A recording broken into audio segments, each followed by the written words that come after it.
I've made a lot of mistakes. Biggest mistake, well, not the biggest, necessarily the biggest, but buying Berkshire Hathaway itself was a mistake, because Berkshire was a lousy textile business, and I bought it very cheap.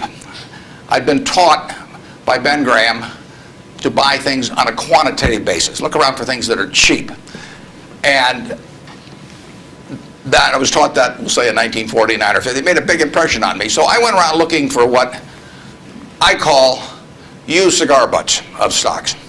And the cigar butt approach to buying stocks is that you walk down the street and you're looking around for cigar butts, and you find this on the street, this terrible looking, soggy, ugly looking cigar, one puff left in it.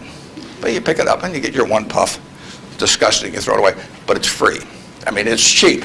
And then you look around for another soggy, one puff cigarette. Well, that's what I did for years. It's a mistake.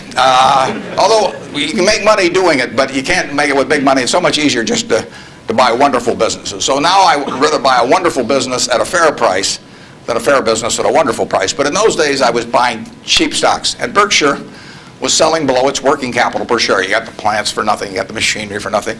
You got the inventory and receivables at a discount. It was cheap. So I bought it. And 20 years later, I was still running a lousy business, and that money did not compound.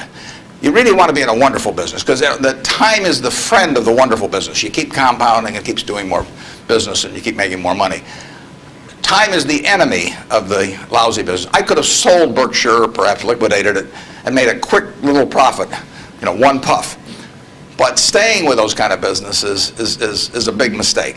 So you might say I learned something out of that mistake, and I would have been way better off taking what I did with Berkshire is I kept buying better businesses. I started an insurance business, See's Candy, the Buffalo, all kinds of things. I would have been way better doing that with a brand new little entity that I'd set up rather than using Berkshire as the platform. Now I've had a lot of fun out of it.